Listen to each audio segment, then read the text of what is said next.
Go. What's going on, everybody? This is Coach Clay bringing you Titan Talk, our very first episode. This is going to be a special episode. I have three young ladies that are an integral part to who we are today. I'm going to let the two youngest ladies introduce themselves, but I'm going to give a special introduction to Coach Miss Fitzgerald, who is not only our basketball coach, former track coach, but she's our all-time winningest girls basketball coach in program history. I know she would leave that out, so I wanted to make sure that you guys understood what she means to our program. I'll let her tell you a little bit about herself, but please keep in mind, she is the only one who has 2 championship trophies in 2 different sports. So, Coach Fitz, could you tell the people just a little bit about you? I'm Coach Fitz, aka Miss Fitz. I teach 6th grade math here at Mallard Creek STEM Academy. Like Coach said, this is my 4th year of coaching basketball. So we've definitely grew a lot, and I've seen a lot of changes within my community and within the program. So I'm honored to be here and glad to be here, and can't wait to see what the future brings for all of us. Absolutely, absolutely. So next, I don't even know where to start. We have 2 different athletes from 2 different sports. I think we're gonna go with our most recent champion. I'll let her introduce herself, and obviously you're at Mallard Creek, but you're also new. But when you introduce yourself, tell us a little bit about what excites you about cheer. Okay, so I'm Chastity. I'm in 5th grade, and cheer really excites me because it just brings out like personalities that I never thought I had, and it taught me new techniques. So yeah, it just brings a lot of joy. Cool, cool. And then for our final introduction, please tell us who you are, and then the same thing, what excites you about the girls basketball program? I'm Malaysia and I'm in 7th grade, and basketball is just, I've been playing since I was 6, so like I really love it, and it brings me joy, and it's just like something that I feel like I need to have. Like I feel like I can't live without basketball. Love it, love it. All right, so first question for everyone, and I want you guys to take turns answering this. And I think we come from different parts of experiencing homecoming. Coach Fitzgerald, you have college experience with homecoming. You've had experience last year as well as this year with homecoming. The first question is, what was the best part of homecoming week so far? The best part for me was probably the 5 gravity. Mm-hmm.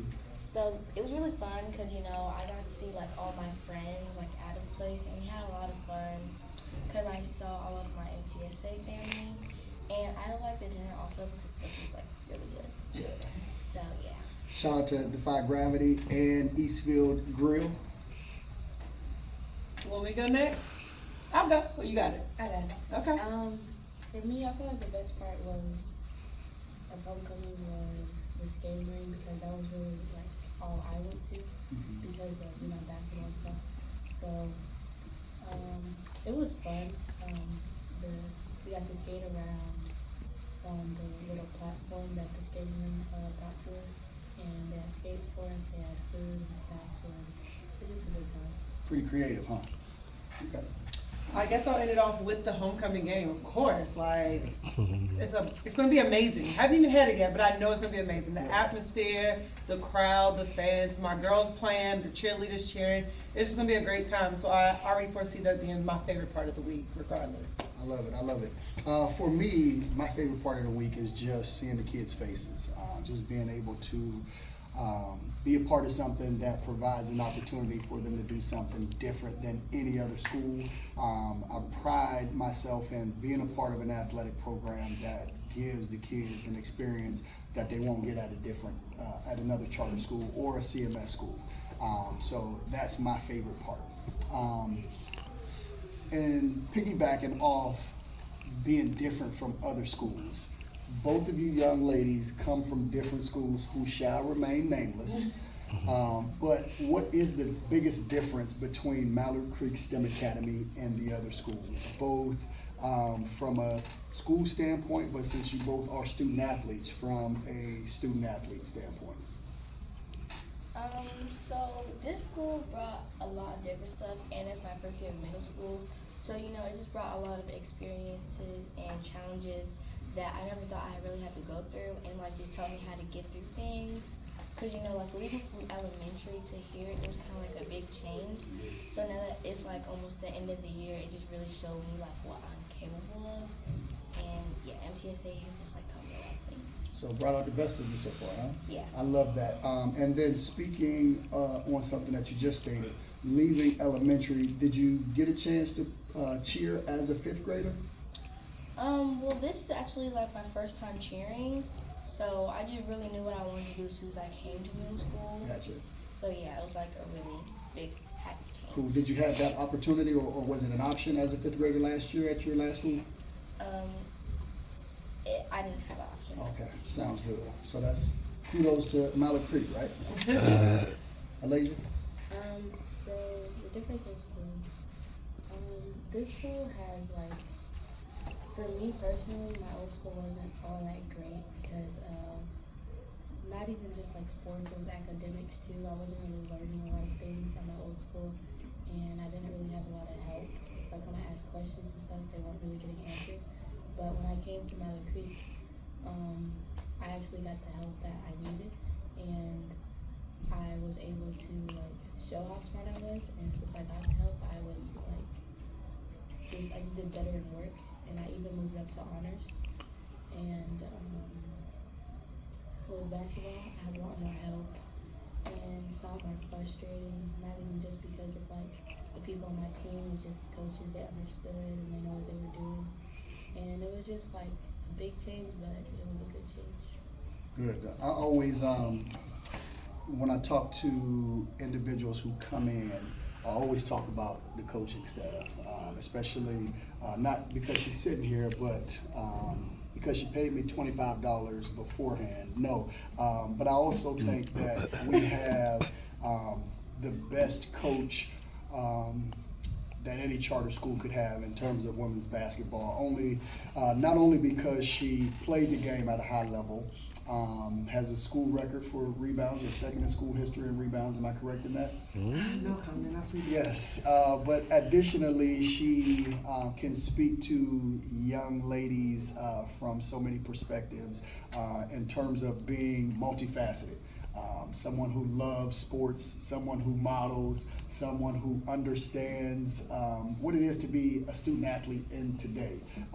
Coach, could you talk a little bit about what that looks like on a day-to-day basis? I'm sure you have athletes coming to you throughout the day, but then also athletes that you go to. So talk to us a little bit about that.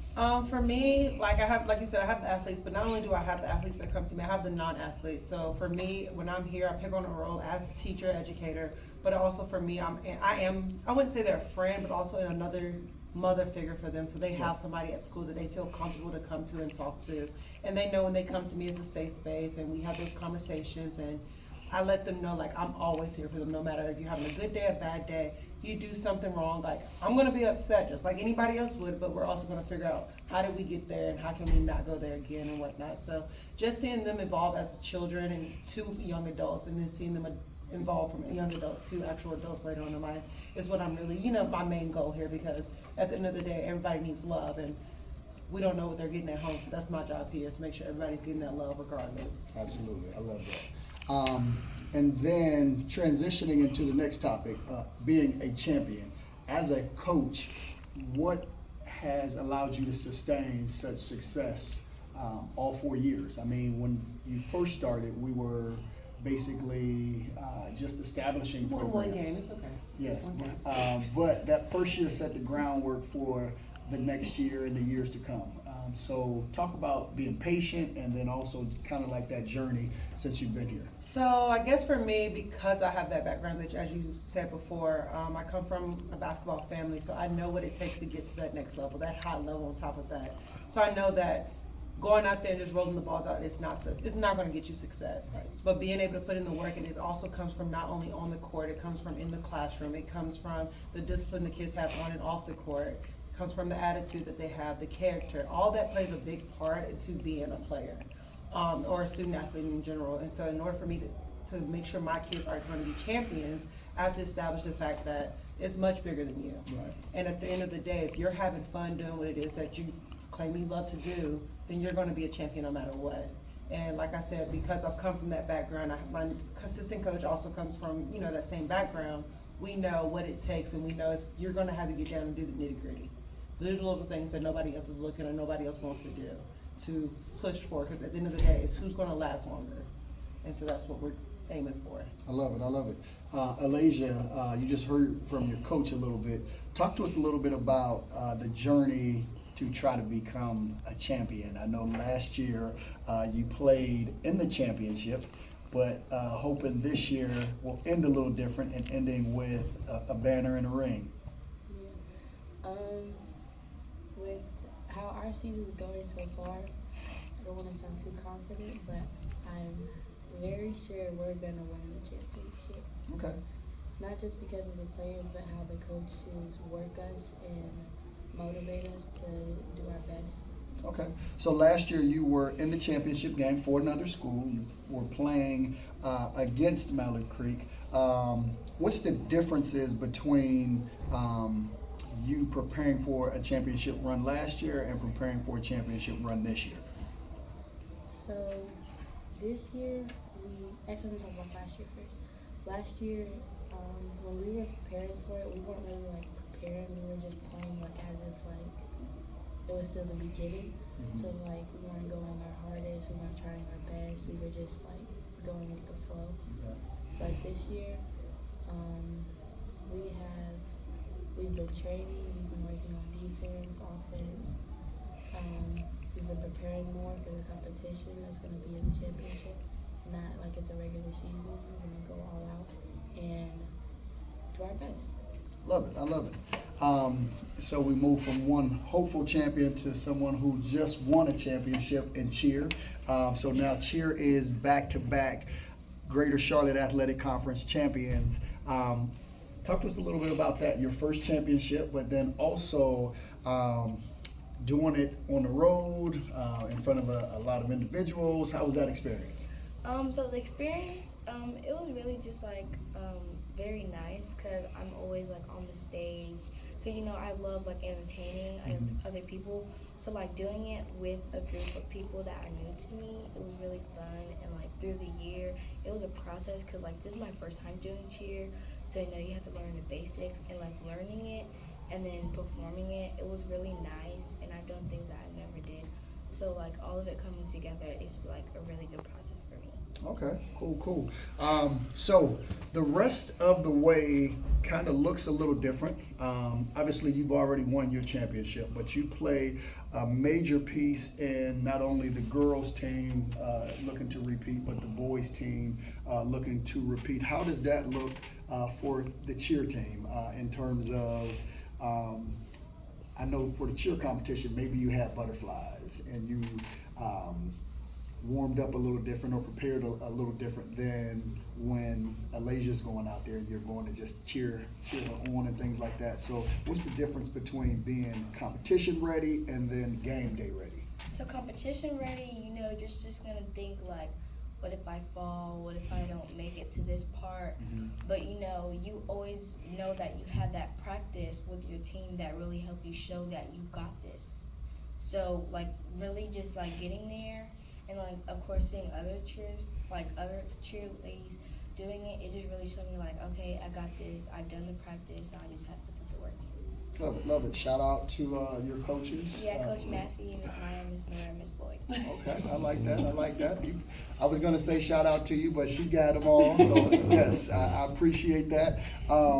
And ladies, basketball ladies, what does it look like down the road for you? I know game plans could be different, could be the same, but then additionally, your role looks a little different than Alasia's because you have not only the X's and O's, but then you have these personalities that you have to have mesh on the court. Even when they're coming to the bench, making sure that they're emotionally in a position to continually be able to contribute.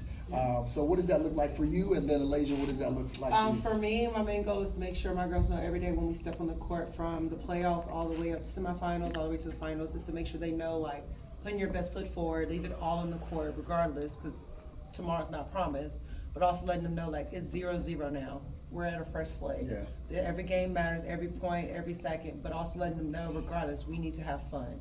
I'm going to be behind them 100%, regardless of the shots they make, regardless of the turnovers they make. We got to be as a unit, and that's the main goal. If we're a unit, we're having fun, then the end goal will always be ours. And just making sure they're ready and they understand that along the way. You make it sound so simple. I've been there before, I promise. I know when I coached here, I would have a hoarse voice at the end of every practice, at the end of every game.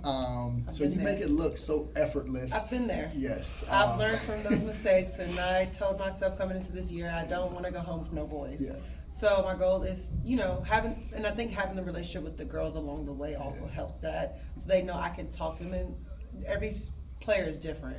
I can't constantly yell at maybe Alasia. I can't constantly yell at her. Maybe she just needs to be talking to. Absolutely. And so I have to, learn from each of my players, just like they have to learn each other. Yes. I have to learn each other, and that way we can have a great unit, a great team, and be successful along the way.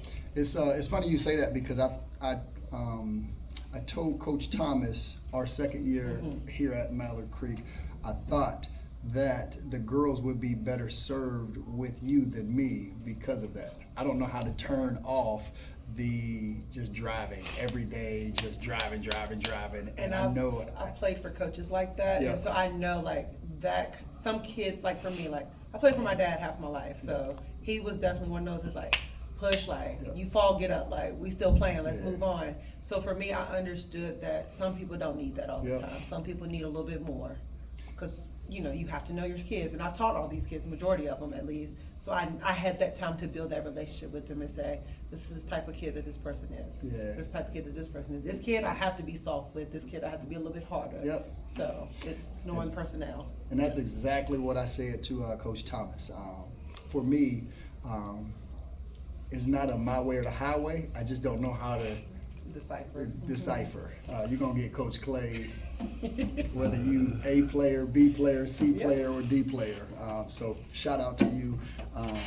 Alasia, what does that look like for you preparing now? I know you said from a coaching standpoint, it's a little different, but from a player standpoint, just sitting in the stands last year and this year, you look like a totally different player from a preparation standpoint, but then you look like you're having fun out there at times, but you also look like you're taking the game a little bit serious this year as well. So talk to us a little bit about your preparation, but then also the difference from last year and this year. So, like she said, the main thing that she wants us to do is have fun and not take it too serious. And if you miss a shot, it's fine. Just get back on the defense, get the ball back, and what is it called?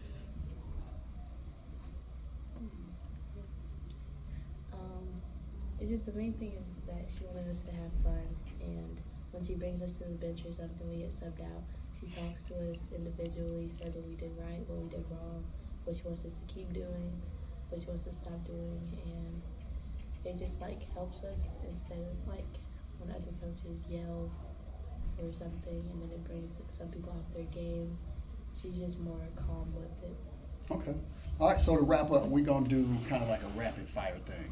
So I'm going to say a topic or phrase, and the first thing that comes to mind, I'll say your name, and you'll just have to say the first thing that comes to mind. All right? So Alasia, one thing that you would like to see added or taken away from homecoming week next year?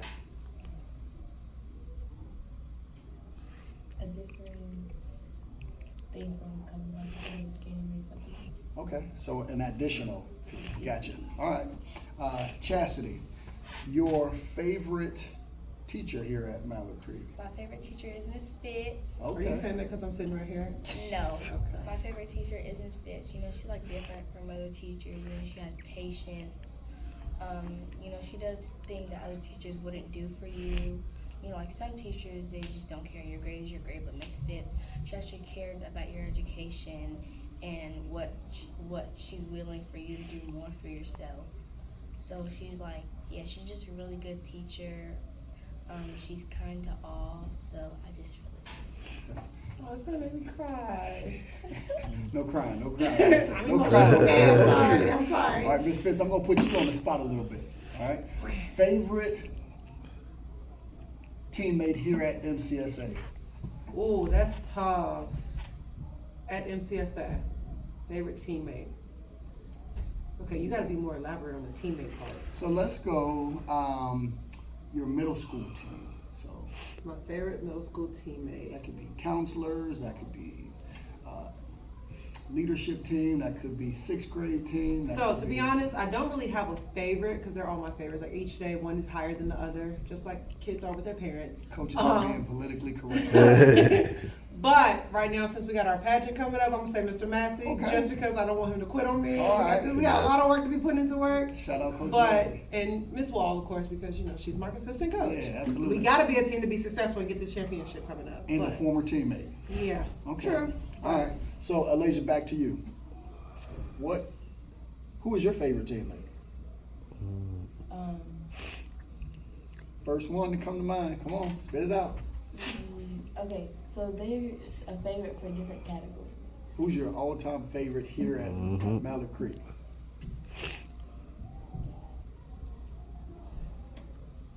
Misfits. Okay, all right, we'll take that. I like the PC answer as well. That was a safe answer. You are ready for college interviews, post-game interviews, so shout out to your coach for preparing that. Chastity, what has been your favorite moment here on the cheer team? My favorite moment on the cheer team, my favorite moment in the cheer team is probably like we'll have these moments in cheer where we're like just laughing. And it's just like a really good time because it shows like we are MCSA family. So yeah. I can relate to that because people ask all the time, what do I miss about college basketball? And for me, it's the locker room. I don't know about you, Coach. I miss the competition and things like that, but I don't miss the running. I don't miss the bumps and bruises you get from elbows and scratches and stuff like that, but I do miss like that camaraderie, like even being with teammates and just bust out laughing because you guys are so in sync. Coach, one thing that you would want to be established during homecoming week moving forward? Established meaning, I would say more so a buy-in from all. A buy-in from all, meaning from students all the way up to adults. Yeah. We've had adults participate, same adults every year, but I want, 100% buy-in. I would love to see 100% buy-in for students and adults because it's our culture, it's our school. Like, let's all buy in, let's change the atmosphere, let's change the culture and be better. I like that answer. Okay, so the last question for everyone is, who is your favorite athletic director? Ooh, Janet Cohn at UNC Asheville. Shout out to Janet Cohn. We love you. All right, next. Shout out Janet Cohn. I have to think about this. Your Just last kidding, school's it's AD. good. Okay. She was going to say her last school AD, but it's okay. So like here or just like Just in general. just in general. Just make sure you pick the right person because they might be watching this. No answer is the wrong answer, Chad. No answer is Trust the wrong yourself, answer, okay? but there is a right answer. Okay. Mr. Massey. Okay, all right. So I'm getting demoted, clearly, but I do want to say, for me, that answer is a guy by the name of Chester Leon, who is in Youngstown, Ohio. And a lot of what I do is because of him. He wanted to make sure that we had experiences in high school that other high schools didn't have. So a lot of the crazy radical things that I try to do is because of him. We were close knit, and a lot of that was because of the vision that he had. And going forward, I want to make sure that we are still in that here at Mallard Creek, but not just because of me, but because of what you said. It should be our culture, and we should be all in for the students that we serve on a daily basis. So yeah. How did y'all feel about this whole? Our first Titan Talk of MCSA. This really just made me feel like excited, you know, so I get all the things out that I felt about this year, especially at MCSA. So yeah, it was really fun. And Were you nervous? No. Okay. All right. What do you want to be when you grow up? I definitely want to be an actress. Yeah, actress is it for me. 'Cause you know, I'm really like funny, nice and kind. I have a lot of different characters at certain times. So I think I would be like a really good actor. Okay. All right. What about you? Were you nervous? Did you like this? A little bit in the beginning, but then I got there a little bit. But yeah, I liked it. Okay. Sounds good. What do you want to be when you grow up?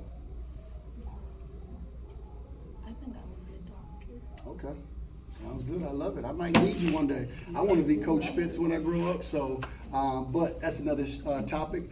That will do it for the first episode of Titan Talk. See ya. Bye.